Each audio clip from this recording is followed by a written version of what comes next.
Hi. ഇന്ന് രാവിലെ അങ്ങ് എഴുന്നേറ്റപ്പോഴേക്കും എനിക്കൊരു പൊടി ഇഡ്ഡലി കഴിക്കാനുള്ളൊരു കൊതി. ലാസ്റ്റ് ടൈം കപാലീശ്വര പോയപ്പോൾ അവിടെ അടുത്തുള്ള ഒരു ശരവണഭവനിൽ നിന്നാണ് പൊടി ഇഡ്ഡലി ട്രൈ ചെയ്തത്. അതിൻ്റെ ടേസ്റ്റ് ഇപ്പോഴും എൻ്റെ നാവിൻ തുമ്പത്തുണ്ട് കേട്ടോ. അതിൽ നിന്ന് ഇൻസ്പയർഡായാണ് ഇന്നത്തെ എൻ്റെ പരീക്ഷണം. എത്ര സക്സസ് ആകുമെന്നൊന്നും അറിയില്ല. Let's try. ആദ്യം നമ്മൾ ഇഡ്ഡലി മാവ് വെച്ച് യൂഷ്വലായി ഇഡ്ഡലി ഉണ്ടാക്കുന്ന പോലെ ഇഡ്ഡലി അങ്ങ് ഉണ്ടാക്കുക.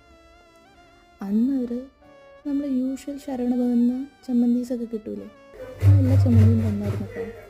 പക്ഷേ നമ്മുടെ കയ്യിൽ ഇപ്പോൾ ഇവിടെ മിൻറ്റില്ലാത്തതുകൊണ്ട് ടൊമാറ്റോയും കോക്കനട്ടും വെച്ചങ്ങ് കാര്യം നടത്താം. ഞാൻ 2 ചട്നിക്കും വേണ്ടിയിട്ടുള്ള വെജിറ്റബിൾസ് എല്ലാം അരിഞ്ഞു വെച്ചു. പിന്നെ തേങ്ങ ചമ്മന്തിക്ക് വേണ്ടിയിട്ട് തേങ്ങയും ചിരവി അതങ്ങ് നമ്മൾ യൂഷ്വലായി ചെയ്യുന്ന പോലെ മിക്സിയിലിട്ട് അരച്ചങ്ങ് എടുത്തു. അപ്പോഴത്തേക്കും നമ്മുടെ ഇഡ്ഡലി അങ്ങ് റെഡിയായി കേട്ടോ. നെക്സ്റ്റ് നമുക്ക് ടൊമാറ്റോ ചട്നി, പിന്നെ ഈ തേങ്ങ